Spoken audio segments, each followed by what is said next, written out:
Going back to the 4-hour work week, he always talks about the 3 steps in the order should be eliminate, automate, and delegate. So I always take things in that order. So if there's things that I'm doing on a day-to-day basis that I could eliminate, then I'll always do that first. A great example is we just moved into my dream house here in Miami, and I used to live on the other side of the. So I'm in Miami Beach. I used to live in Miami, and the gym I used to go to, which I love, I've been there for 4 years. It's on the other side, and I did a week of it. But once I moved, going there, but the problem is it's a 30-minute drive. So it's 30-minute there, 30-minute on the way back. I'm working out for an hour and a half. So I'm 2.5 hours, or now I'm eating into my day doing the gym, right? And so I was like, okay, I could do that. Or I could just go to my gym that's at my place right here. And sure, I might not be as motivated, blah, blah, blah, but I save an hour every single day and I can like fit it in wherever I need to. And so that was a great example of elimination. I just canceled my gym membership. Obviously, I could easily afford one, but I just canceled it and I went to the one at my complex right here, which is a beautiful gym. So I eliminated that time in my day. So the first thing is always, what are you doing every single day that you could easily eliminate that just doesn't make that much sense? The second thing is obviously automate. So I know this sounds so silly, but like thermostats, I hated every single day changing the thermostat. When I wanted to go to bed, it was cool. Then I would forget. We'd be out late at dinner.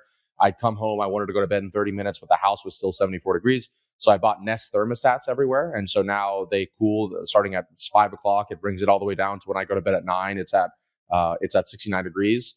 All my lights in my house turn red at 8 o'clock to start promoting like sleep. We have these automations. I really love candles. And so we bought this candle warmer that's plugged into this Alexa thing. So at 6 o'clock at night, it starts playing classical music around my house. And then it starts lighting these candles using these candle warmers. So it's like, I mean, it's crazy. It's like having like like a hotel in my house, essentially, with all these things. And it's all automated. It's all happens automatically. So those things everybody could do for like, I don't know, a few $100s. And then the final thing is delegation. And this is really where you're going to get the biggest bang for your buck. But it obviously costs more money. But people would be shocked, right? For roughly $15 to $25 an hour, you can hire what's known as a house manager. And even if they only come 5 to 10 hours a week, they can pretty much get rid of everything that you just don't want to do in your day-to-day life. So for me, like I said earlier, charging my toothbrush, filling up my gas, washing my cars. And it's not like they're washing my cars. They're just taking my cars to go get washed. Doing my laundry, doing my meal preps, cleaning my house, returning Amazon packages. It's just like any little thing that I just don't want to do, they come in and do it. She's here 2 days a week for probably 5 hours a day. And she just takes care of all those things for me. And so at that point, I don't think about anything in my day-to-day personal life. And I just get to, in my life manifesto, which Ibrahim, shout out to him. He introduced us together. I talked about that on my podcast with him. One of the things I said is that, we're living in our dream house and we're living in it. We're not maintaining it. So my goal is not to be in here maintaining the house and fixing broken things and like that. Then that's why people hate living in big houses.